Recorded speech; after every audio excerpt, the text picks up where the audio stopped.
అది నేనేం ఆలోచిస్తున్నానంటే మనం నెగిటివ్గా ఆలోచించకూడదు.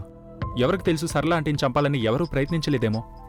ఆవిడే స్వయంగా తలుపు వరకు నడుచుకుంటూ వచ్చారేమో. వీక్నెస్ కారణంగా అక్కడ పడిపోయి ఉంటారు. బహుశా తను సరిగానే చెప్పినట్టున్నాడు. ఎవరు సరిగ్గా చెప్పారు? అదే ఆ నిఖిల్. ఐఎమ్ షూర్ అమ్మకి పరిస్థితి రావడానికి కారణం నిఖిలే అయ్యుంటాడు. మీరు సరిగ్గానే చెప్పారు. నేను ఒప్పుకుంటాను, మనం మంచిగానే ఆలోచించాలి. కానీ నాకేమనిపిస్తోందంటే అమ్మ స్వయంగా లేచొచ్చి కింద పడిపోదు అని. పారాలసిస్ వచ్చిన పేషెంట్ ఎలా లేచొచ్చి... ఒకవేళ మనం పాజిటివ్గా ఆలోచిస్తే పాజిటివ్గానే జరుగుతుంది. అందుకని మనం పాజిటివ్గానే ఆలోచించాలి. అలాగే ఈ టైంలో మనం ఆంటీ గారిని చాలా జాగ్రత్తగా చూసుకోవాల్సి ఉంటుంది. అదే మంచిది.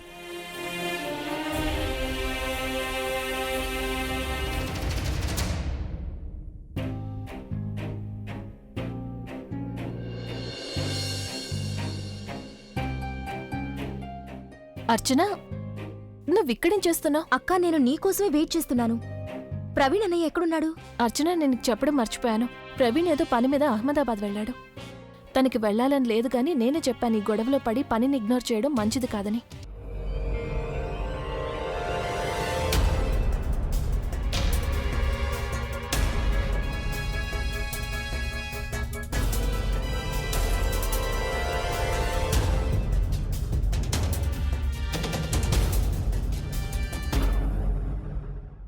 తను గదిలో లేదు అంటే దీని అర్థం తప్పకుండా రఘు కాల్ చేసుంటాడు. తను బయటికి వెళ్ళుంటుంది. అవునక్క, నాకు కూడా అలాగే అనిపిస్తోంది. ఏదో ఒక వంకతో నేను ఆయన కిందకి తీసుకొస్తాను. తను ఏం చెప్పాలనుకున్నా ఏం చేయాలనుకున్నా ఆయన ముందే చేయాల్సి ఉంటుంది. ఈసారి ఎలాంటి పొరపాటు జరగకూడదు. ఏదేవైనా ఈరోజు తను తన తప్పులన్నీ ఒప్పుకొని తీరాల్సిందే. ఈరోజు తనకి తెలుస్తుంది అబద్ధం ఎంత పెద్దదైనా సరే నిజం ముందు అది ఎంతో కాలం నిలవదు అని. ఈరోజు రాత్రి గెలుపు మనదే అవుతుంది అర్చన. ఈ గెలుపుని మనం ఎట్టి పరిస్థితుల్లోనూ చేయిజార్చుకోకూడదు. పద.